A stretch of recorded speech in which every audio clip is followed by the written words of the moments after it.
अब देखेंगे chapter number 16 जनजातियों के बारे में। आर्टिकल 342 के अंतर्गत वर्ष 2003 से पहले क्या बताया मैंने? आर्टिकल 342 था वर्ष 2003 से पहले। 2003 से पहले की बात हो रही है। उससे पहले उत्तर प्रदेश में सिर्फ 5 ही जनजातियाँ एसटी कैटेगरी में सूचीबद्ध थी। अनुसूचित जनजाति में कौन सी हाईलाइटेड? थारू, बॉक्सा, जौनसारी, भोटिया और राजी। थारू, बॉक्सा, जौनसारी, भोटिया, राजी। अब वर्ष 2003 में 10 और जनजातियों को एसटी कैटेगरी में डाल दिया गया 19 जिलों से। अब प्रदेश की कुछ जनजातियाँ जिनको सूचीबद्ध नहीं किया गया एसटी में, वो है माहीगीर और बनरावत।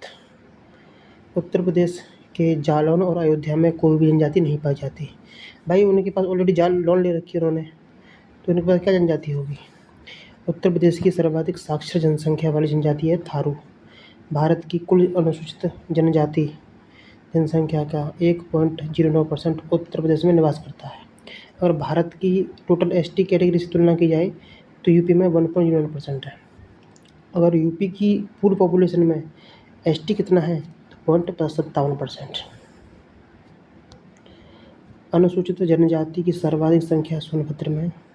देखो ये एसटी की बात कर रहा है ना, सबसे अधिक एसटी कहाँ पाई जाती है? सोनभद्र, बलिया, देवरिया में, ठीक है। और न्यूनतम कहाँ पाई जाती है? बागपत, कन्नौज, बदायूं में, ठीक है। बागपत, कन्नौज, बदायूं में पाई जाती है कम से कम। सबसे अधिक एसटी कैटेगरी कहाँ पाई जाती है? सोनभद्र, बलिया, देवरिया। अब हम देखेंगे थारू जनजाति के बारे में। थारू जनजाति तराई क्षेत्र में पाई जाती है। तराई क्षेत्र के जिले कौन से हैं? जो नेपाल से बॉर्डर बनाते हैं। कैसे? महाराज, सिद्धार्थ, ठीक है। बस्ती में रहते हैं, रिच हैं और खीर खाते हैं। इसमें पीलीभीत नहीं आएगा। 1 2 3 4 5 पीलीभीत नहीं है इसमें।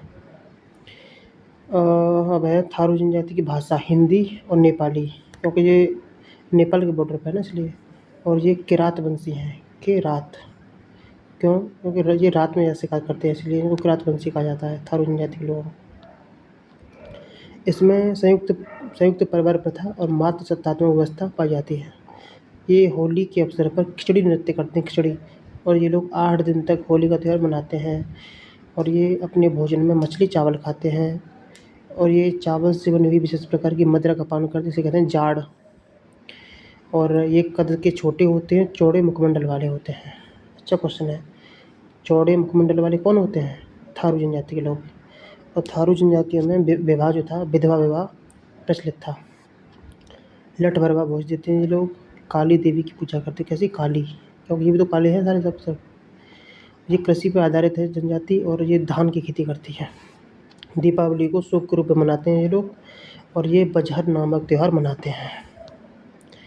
थारू अपनी बहनों का आदान प्रदान करते हुए बदला विवाह प्रचलित है, ठीक है। और थारू जनजाति के लिए शिक्षा के लिए लखीमपुर खीरी में एक महाविद्यालय खोला जा रहा है।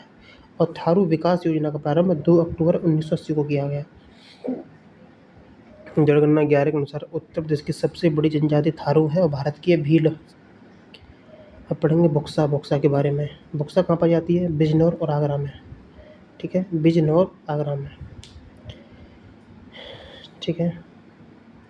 ये लोग माता चामुंडा की पूजा करते हैं। बक्सा जनजाति के लोग माता चामुंडेश्वरी की पूजा करते हैं और रक्त संबंध विवाह में वर्जित है। और बक्सा विकास परियोजना का भाई 1983-84 में। ये पतवार राजपूत घराने से संबंधित है। बक्सा जनजाति के लोग भाई राजपूत लोग बॉक्सर होते हैं, तो सबको पलट के मारते हैं, पलट के मारते हैं। और राजपूत होते हैं तो बॉक्सर होते हैं, तो बक्सा से हो जाएगा। राजपूत, पटवा, राजपूत घराने से बक्सा। इनमें हिंदुओं जैसा वर्ण विभाजन मिलता है। इनकी राजनीतिक संगठन बिरादरी में जो सर्वोच्च अधिकारी होता है उसे कहते हैं तख्त। हिंदी बोलते हैं ये लोग।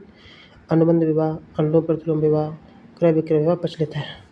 अब माहीगीर जनजाति जो इस्लाम धर्म को मानती है, जो बिजनौर और जलालाबाद में मिलती है। अब खरवार या खैरवार। खरवार जनजाति सोनभद्र, मिर्ज़ापुर, चंदौली, ठीक है, इसमें पाई जाती है। कहाँ का, सोनभद्र मिर्ज़ापुर साथ बोले जाते हैं और चंदौली भी। और इस जनजाति में प्रमुख नृत्य है कर्मा। ठीक है, खरवाड़ जनजाति के लोग कर्मा नृत्य करते हैं सोनभद्र, मिर्ज़ापुर और चंदौली में। और देखेंगे अन्य जनजातियों के बारे में थोड़ा।